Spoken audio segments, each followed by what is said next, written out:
Ex's new girlfriend is my twin. The shocking truth. The moment I discovered my ex-girlfriend was dating my identical twin sister, I learned that some betrayals cut deeper when they wear your own face. Imagine the crushing weight of realizing the two people closest to you, your mirror image, and the woman you loved for years, had created a relationship on the ashes of your broken heart. This story isn't just about romantic betrayal. It's about the complex, tangled identities of twins who never learned to exist separately, and the painful journey toward finding yourself when your reflection has always defined you.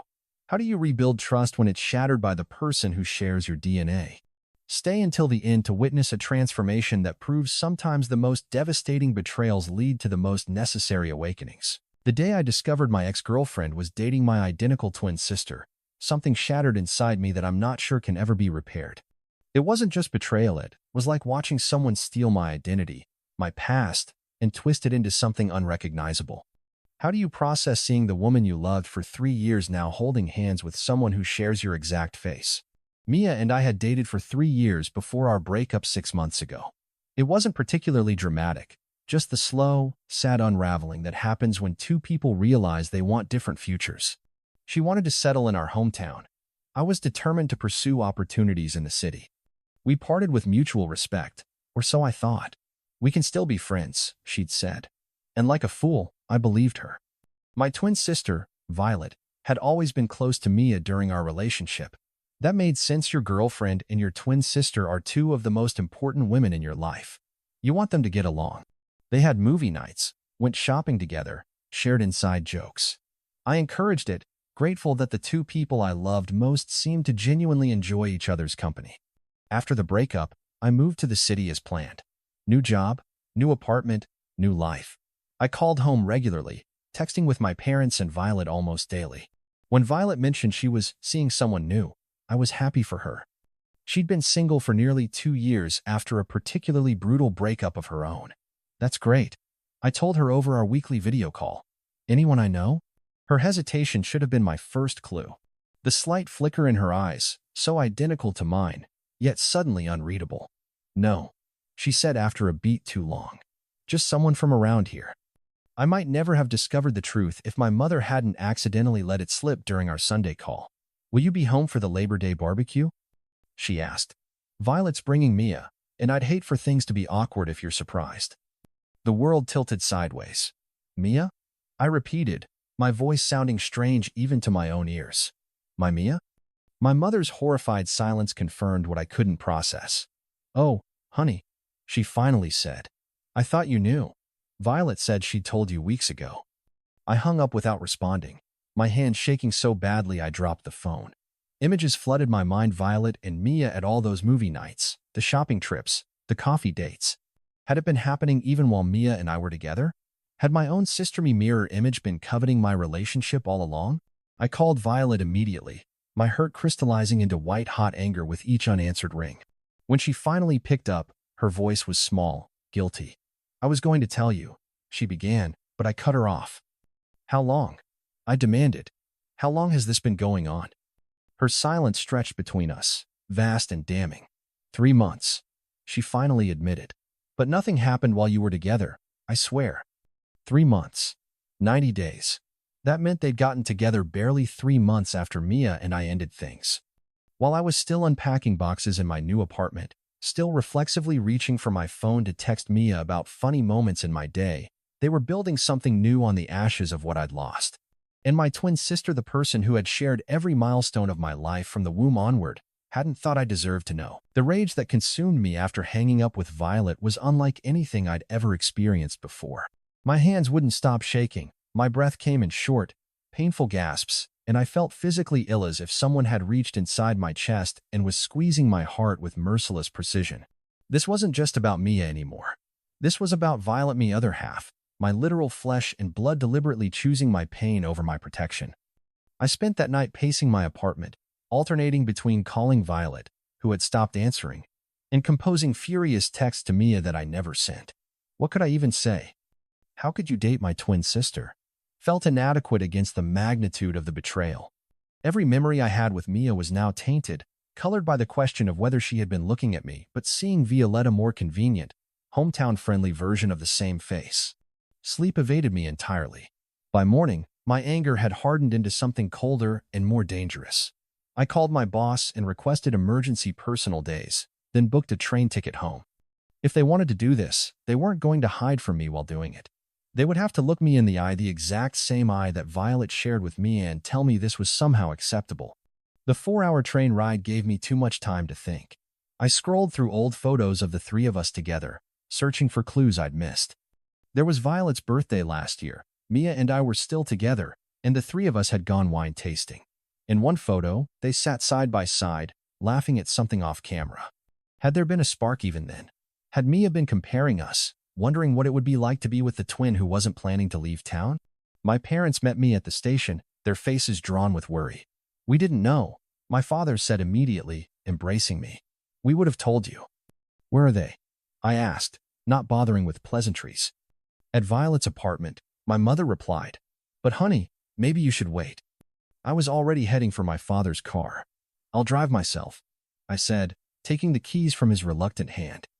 Violet lived in a small apartment above the local bookstore, a charming space with exposed brick walls and big windows. I'd helped her move in 3 years ago, carrying furniture up narrow stairs, laughing when we tried to maneuver her couch through the doorway. Now, as I took those same stairs 2 at a time, that memory felt like it belonged to someone else's life. I didn't knock. I still had a key. We'd always kept keys to each other's places. The door swung open to reveal Violet and Mia sitting at the kitchen table, drinking coffee like this was any normal morning. The domestic intimacy of the scene made me physically recoil. Mia dropped her mug, coffee splashing across the table. Violet stood so quickly her chair tipped backward. "James," she said, my name sounding wrong in her mouth. "We need to talk about this." "Talk?" I repeated, the word tasting like poison. "You've had 3 months to talk. You chose to lie instead." Mia stood then, moving slightly toward me, but I held up my hand to stop her. "Don't," I warned. "I honestly don't know what I'll say if you speak right now." "You moved away," Violet said, as if this explained everything. "You left her behind. You left me behind." The implication stunned me into momentary silence. Was that how she saw it? That by pursuing my career, I'd somehow forfeited my right to basic loyalty from my twin sister? That Mia had become free property, up for grabs by the nearest person with my genetic code? "So this is what, Violet?" I finally managed, my voice barely controlled. "Punishment? Or replacement? Are you trying to be me now?" Her face, so eerily similar to the one I saw in the mirror each morning, crumpled, revealing the first genuine emotion I'd seen from her. Guilt. It wasn't enough. The suffocating silence that followed my question hung between us like a physical barrier. Mia finally broke it, her voice smaller than I'd ever heard it. "It wasn't planned, James. We didn't set out to hurt you." Those words, so predictable, so inadequate, burst the dam of my restraint. "Then what exactly did you set out to do?" I demanded, looking between them. "Because from where I'm standing, this looks deliberate. This looks calculated." Violet took a step toward me, her face contorted with a mixture of guilt and defiance. "You want the truth? Fine. After you left, Mia and I started spending more time together." She was heartbroken. I was trying to be supportive, and somewhere along the way, she trailed off, glancing at Mia with an intimacy that made my stomach turn. "Somewhere along the way, you decided dating your twin brother's ex was perfectly acceptable?" I finished for her. "That's the part I can't understand, Vi. Of all the people in this town, in this world, why her?" It was Mia who answered, her eyes meeting mine directly for the first time. "Because we connected, James. It wasn't about you, or replacing you, or anything like that. It just happened. Just happened. As if falling for your ex-boyfriend's identical twin sister was some kind of natural disaster, an unforeseeable earthquake rather than a conscious series of choices. Did it just happen before or after we broke up?" I asked, the question I'd been dreading but needed to know. "After," they both said simultaneously, then glanced at each other in a way that only deepened my suspicion. "But you were attracted to each other before," I pressed, watching their faces carefully. "You must have been. This didn't materialize out of nowhere." Their silence was confirmation enough. The timeline I'd been constructing in my head solidified into a nauseating reality: the movie nights, the shopping trips, the inside jokes. All while Mia was still with me. Not physical cheating, perhaps, but an emotional affair had clearly been brewing right under my nose. "I need to know everything," I said, pulling out a chair and sitting down at the kitchen table. From the beginning. Every conversation, every moment you realize this was becoming something more. I deserve at least that much. What followed was a painful hour of excavation. Violet admitted she'd always admired Mia, had even felt jealous of our relationship at times. Mia confessed that she'd sometimes found it confusing to be around us both, that there had been moments of connection with Violet that made her question things. They insisted nothing physical had happened until 2 months after our breakup, but acknowledged there had been a growing emotional attachment before that. "The night of your going away party," Violet said, unable to meet my eyes. Mia was upset. "We ended up talking on the porch for hours after everyone left. That was probably when things started to shift." My going away party. The memory hit me with brutal clarity, excusing myself to help Dad with the grill, returning to find them in deep conversation, Mia quickly wiping away tears. I'd been grateful then, thinking my sister was comforting my girlfriend about my impending departure. Now I wondered if those tears had been confusion, guilt, or something worse.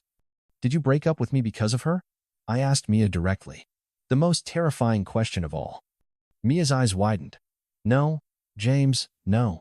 We broke up because we wanted different futures. That was real." I studied her face, searching for deception, but found only distress. Maybe she was telling the truth. Or maybe she'd rewritten history to justify her actions. Either way, one fact remained clear.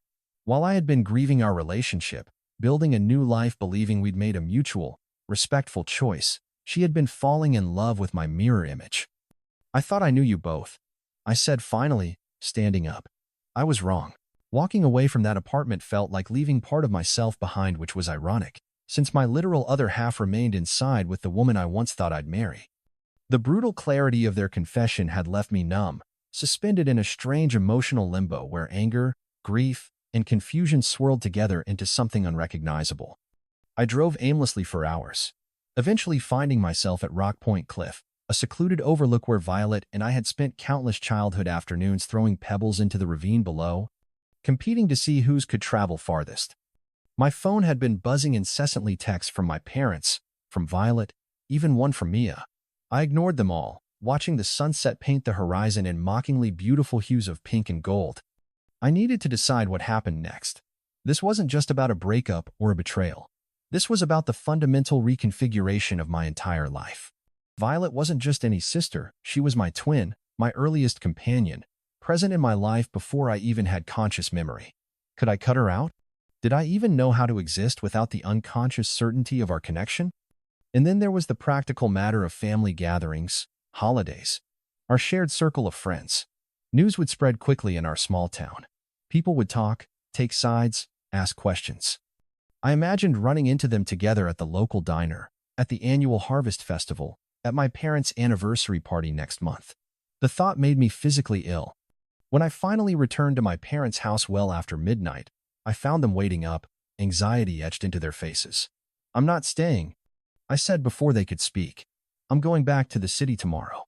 "James, please," my mother began, tears gathering in her eyes. "This family can't fall apart over." "Over what, Mom?"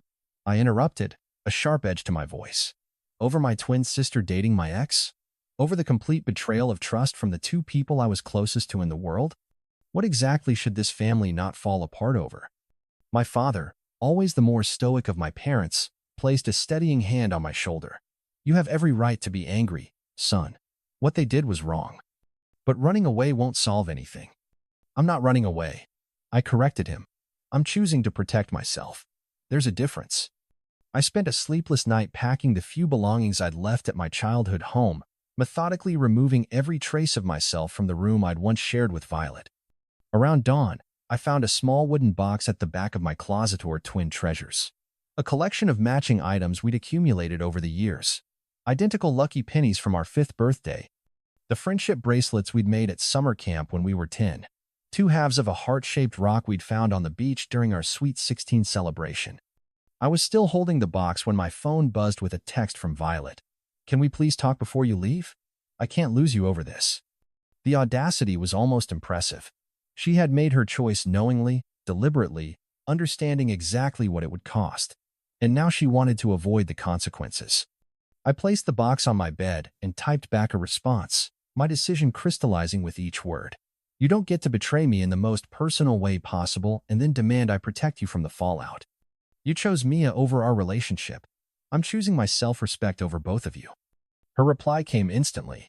It doesn't have to be either, or. Please, James. But it did have to be either, or. That was the cruel reality they had created. I could either maintain my dignity and create necessary distance, or I could swallow this betrayal and pretend it didn't fundamentally alter everything between us. There was no middle ground, no comfortable compromise where my twin sister could date my ex-girlfriend without irreparably damaging our bond. I left the box on the bed, a silent message more eloquent than any words could be. By the time the first rays of sunlight stretched across town, I was already on the train back to the city, watching the landscape of my childhood recede through the window, wondering if anything would ever feel familiar again. The weeks that followed my return to the city blurred together in a haze of work, sleepless nights, and ignored calls. I threw myself into projects at the office, volunteering for overtime and weekend assignments that left little room for dwelling on what had happened. My colleagues noticed the dark circles under my eyes, my sudden aversion to personal conversations, the way I flinched when someone mentioned family, but mercifully, they didn't press for details. I might have continued in that state of suspended animation indefinitely if not for Alex, my closest friend in the city and the only person I'd confided in about the situation. He showed up at my apartment one Friday evening, uninvited but undeterred by my obvious reluctance to let him in. "This isn't healthy, man," he said, surveying my living room, unwashed dishes piled in the sink, takeout containers stacked on the coffee table, blinds perpetually drawn. "You can't just work yourself to death and call it coping." "I'm fine," I insisted, the lie so transparent even I couldn't pretend to believe it. "Your parents called me," he revealed, and my head snapped up in surprise. "They're worried about you. Your dad said you haven't spoken to them in 3 weeks." The guilt hit unexpectedly. My parents were innocent bystanders in this mess, caught between their twin children in an impossible situation. What am I supposed to say to them? I asked, the question genuine rather than defensive. Every conversation leads back to Violet and Mia. Alex settled onto my couch, his expression sympathetic but firm. "They're coming to the city next weekend for your mom's cousin's wedding, and they want to see you. Just dinner, neutral territory. No Violet, no Mia. Just your parents." Part of me wanted to refuse on principle, to extend my self-imposed exile to include anyone connected to the betrayal. But the larger, more rational part recognized the childishness of that impulse. My relationship with my parents shouldn't be collateral damage in this mess. "Fine," I conceded. One dinner. That dinner proved to be a turning point, though not in the way any of us anticipated. My parents were careful to avoid mentioning Violet directly, focusing instead on work, my apartment, the wedding they were attending. But halfway through the main course, my mother's carefully constructed composure cracked. "She's miserable, James," she blurted out, tears welling in her eyes. "She barely eats, barely sleeps. She and Mia broke up 2 weeks ago." The news hit me like a physical blow. They had broken up? After all this, after destroying our relationship, our family dynamic, my trust, they hadn't even stayed together? "Your sister made a terrible mistake," my father added quietly. "She knows that now." A complicated mixture of emotions surged through me: vindication, confusion, and beneath it all, a traitorous flicker of relief that their relationship had imploded. I immediately hated myself for feeling that last one. "What happened?" I asked despite myself. My mother glanced at my father before answering. "Mia said it wasn't working. That being with Violet just reminded her of you, and she couldn't handle the guilt."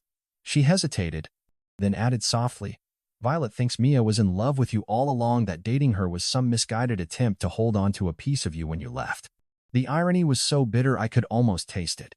All this devastation, all this pain, for what? A confused woman who couldn't tell the difference between loving someone and loving the idea of them? A sister who betrayed me, only to be betrayed herself? "That's not my problem," I said finally, though my voice lacked conviction. "No, it's not," my father agreed, surprising me. "What they did was wrong, period. But Violet is asking, begging, really, for a chance to apologize in person. One conversation, that's all. After that, if you want nothing to do with her, we won't pressure you again." I stared down at my half-eaten meal, a war raging inside me. Did I want to hear Violet's apology? Would it change anything? Could any explanation possibly justify what she'd done?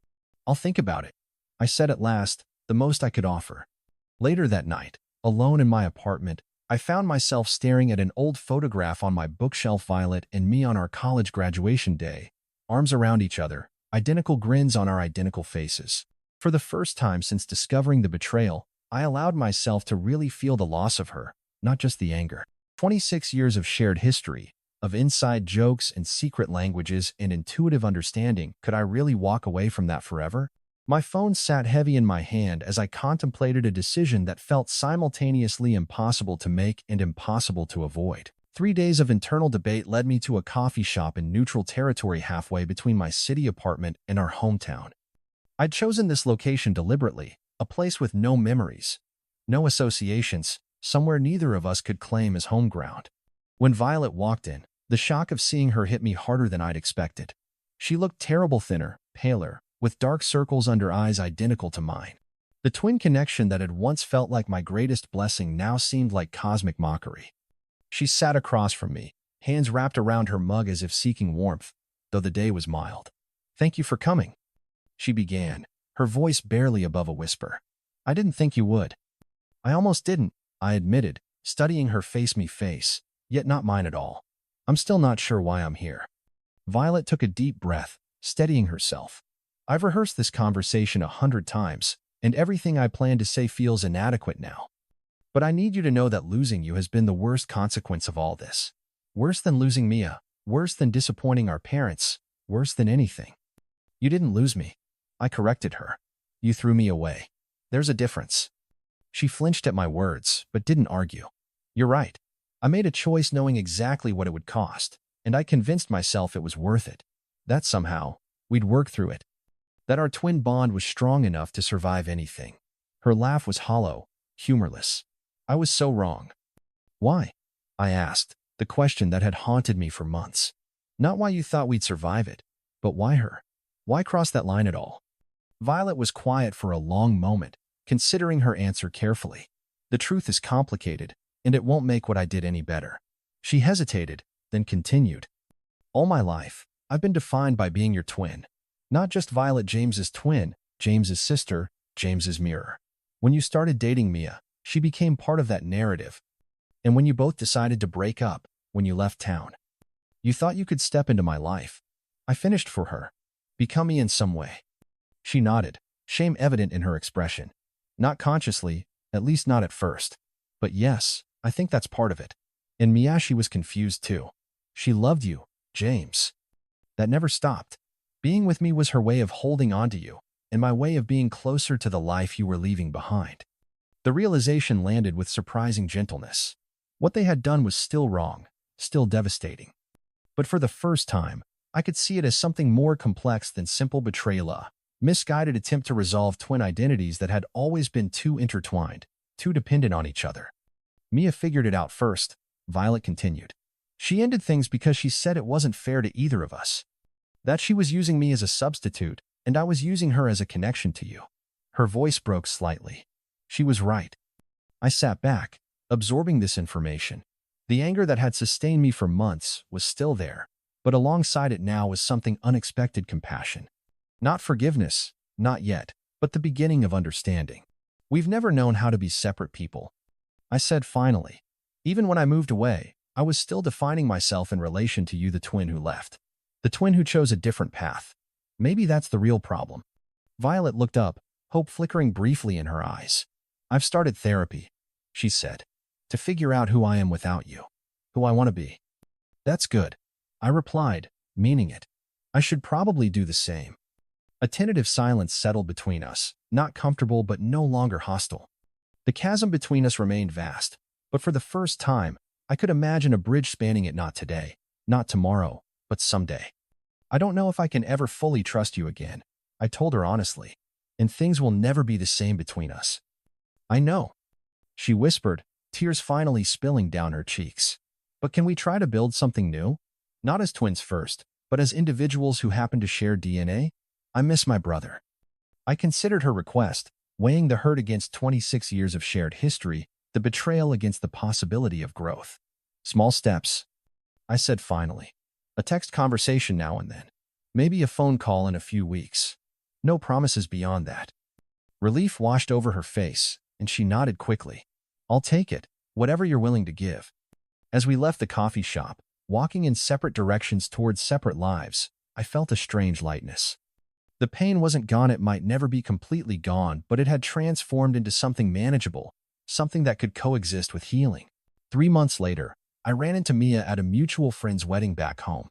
The encounter was awkward but civil, both of us carefully navigating the complicated history between us. Are you and Violet speaking? She asked as we stood at the periphery of the dance floor. We're working on it, I replied truthfully. One day at a time. Mia nodded, understanding in her eyes. I'm sorry for everything, James. We both made terrible mistakes. We did. I agreed. But maybe they were necessary ones. I'm learning who I am outside of being a twin, outside of being anyone's boyfriend. That's something I never did before. As I drove back to the city the next day, I realized that the betrayal, painful as it was, had forced me into an identity I might never have fully claimed otherwise. My reflection in the rearview mirror showed just my face, singular and distinct. Not one half of a matched set. Not defined by relation to anyone else. Just me, finding my own way forward, finally comfortable in my unshared skin. When your reflection betrays you, the journey back to wholeness isn't about forgiveness, it's about reclaiming your own identity separate from the mirror. My sister crossed an unforgivable line, but in doing so, forced me to discover who I am beyond being a twin, beyond being someone's other half.